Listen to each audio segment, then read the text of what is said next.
हमारे विधायकगण श्री गणेश चंद्र चौहान जी, अंकुर राज तिवारी जी, श्री अनिल तिवारी जी, भारतीय जनता पार्टी के जिला अध्यक्ष श्री जगदम्बा लाल श्रीवास्तव जी और उपस्थित सभी भाइयों बहनों, अप्रत्याशित बाढ़ के कारण एक बड़ी आबादी बाढ़ से बुरी तरह प्रभावित हुई है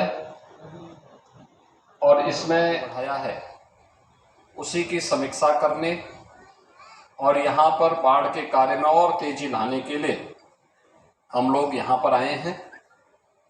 इस अवसर पर बाढ़ राहत के लिए जो गांव में रुंड हो चुके हैं वहाँ पर प्रत्येक परिवार को तत्काल 10 किलो चावल, 10 किलो आटा, 10 किलो आलू, 5 किलो लाई, 2 किलो भुना चना, 2 किलो अरहर की दाल,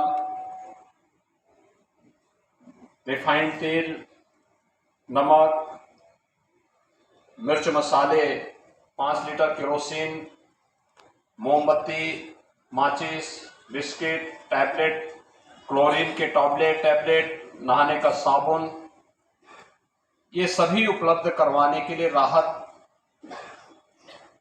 पैकेट के रूप में उपलब्ध कराने के निर्देश दिए गए हैं।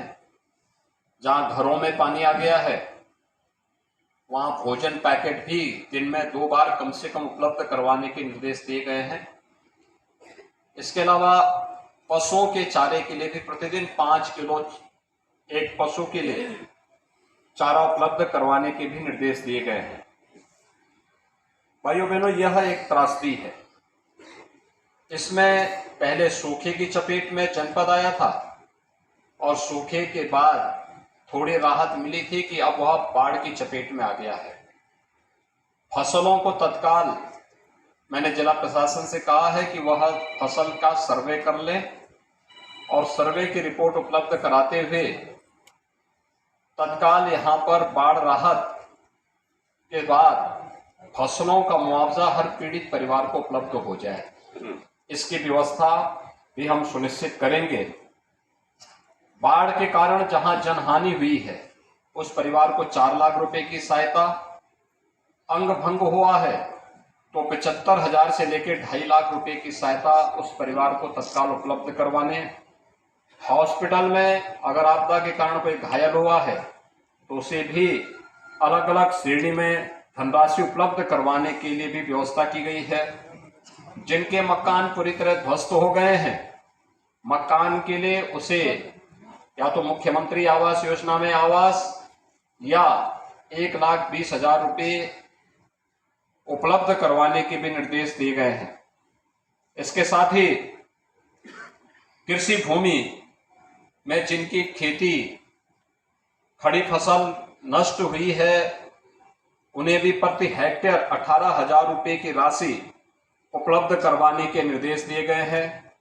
और भी अन्य सहायता, पशुओं की हानि पर भी यहाँ पर हम लोगों ने निर्देश जारी किए हैं। खासतौर पर दुधारू पशु भैंस, गाय आदि के लिए 37,500 तक, भेड़, बकरी, सूअर के लिए 4,000 रुपये तक, ऊंट, घोड़ा, बैल आदि के लिए 32,000 तक, बछड़ा, गधा, टट्टू, खच्चर, घोड़ा इनके लिए 20,000 तक, मुर्गी के लिए 100 रुपये उपलब्ध करवाने के लिए भी एक व्यवस्था की गई है।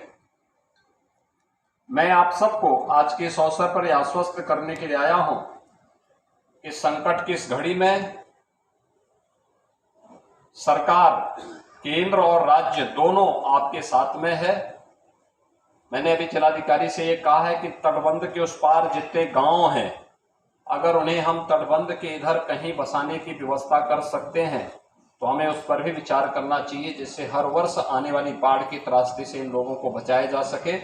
मैं आज के इस अवसर पर एक बार फिर से अपने जनप्रतिनिधियों से कहूँगा कि जो भी बाढ़ से पीड़ित है, पहली प्राथमिकता अगले 2 दिन के अंदर काफी राहत मिलेगी। इन सभी लोगों को सुरक्षित स्थानों पर हम लोग राहत उपलब्ध करवा दें, सुरक्षित स्थान पर बचाने की फिर उसके बाद की प्लानिंग करें। इसके बाद स्वच्छता और सैनिटाइजेशन का भी कार्यक्रम चलाएं। दीपावली के पहले बीमारी ना आए, इसके लिए स्वच्छता के विशेष कार्यक्रम करना, छिड़काव के कार्यक्रम को करना, जहां पर पेयजल उपलब्ध है, शुद्ध है, वहां अच्छा है, जहां नहीं है पानी गर्म करके ही पिए। इन सब के बारे में भी स्वास्थ्य शिविर आदि लगाना। सांप, बिच्छू या जंगली जानवर या किसी भी अन्य के द्वारा नुकसान पहुंचाए जाने पर एंटी स्नेक वेनम या फिर एंटी रेबीज के वैक्सीन भी वहां पर हर स्वास्थ्य केंद्र में उपलब्ध कराने के साथ साथ स्वास्थ्य शिविर भी हर जगह उपलब्ध करवाने के निर्देश दिए गए हैं। मैं आप सबको इस बात के लिए आश्वस्त करने के लिए आया हूं कि आपदा की इस घड़ी में सरकार आपके साथ में है और आप एक हर संभव सहायता आप सबको उपलब्ध कराएगी। आप सब स्वस्थ रहें, आपके लिए दीपावली मंगलमय हो, इस विश्वास के साथ मैं आप सबको ईश्वर से प्रार्थना करता हूं कि आप बहुत शीघ्र बाढ़ की इस आपदा से मुक्त हों और यहाँ पर हमारे सभी जनप्रतिनिधिगण, प्रशासन के अधिकारीगण, पुलिस के अधिकारीगण आपकी सेवा में पूरी तत्परता के साथ कार्य करेंगे। धन्यवाद। जय हिंद।